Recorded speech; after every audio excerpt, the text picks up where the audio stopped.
जो कोई बरतानिया का अमेरिका का पिट्ठू है वो सारे के सारे हुक्मरान और अवाम पिस रहे हैं और जो पाकिस्तान का नाम लेने वाले हैं वो बेचारे सड़कों पर हैं।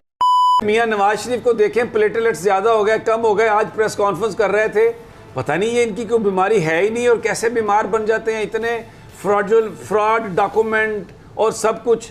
आज को लगता है कि ये बंदा जो है ये कोई बीमार है। प्रोफेसर साहब, क्या इनके प्लैनेट्स क्या बताते हैं? मुझे तो लगता है कि इनका दिल इन्होंने को पता नहीं किसी बच्चे का दिल डलवा लिया अपने सीने में। ये तो ज़बरदस्त, देख लें ज़रा, ये कोई बीमारी वाली कहानी है। मैंने आज भी अभी उनके प्लैनेट का जिक्र करना आपके सामने, वो जद्दी हैं, कैप्रिकॉर्न है, मैंने इसका जिक्र करना है और उसमें ये वाज़ेह नज़र आ रहा है कि उन्होंने एक और मंसूबा बनाया है जिससे वो सोने की कान देख रहे हैं दोबारा। ओहो, और ये मैं भी कहूँगा, मैं लिख कर लाया हूँ, मैंने हारोस्कोप बनाई और ये नज़र आ रहा है कि वो सोने की कान पर नज़र रखे हुए हैं, लेकिन अब उनको इस सिलसिले में बड़ी रहनुमाई की ज़रूरत होगी।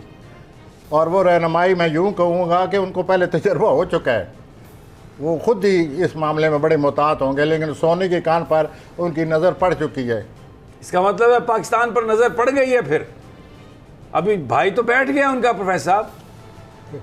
या वो जो चनियोट के नज़दीक सोने की कान निकली थी जिसे जो तांबा भी नहीं निकलिया। तो अभी जो अगला हफ्ता आने वाला है मैं सब कुछ पढ़ूंगा ना, जो मैं उनकी मौजूदा हारोस्कोप से मैं। ठीक है जी, आ जाते हैं फिर, अब हफ्ते की तरफ ही चलते हैं। आपने तो जो बात कही है, एक जोल पड़ गया हमारे ऊपर और दूसरा वो नवाज शरीफ सोने की कान देख रहा है।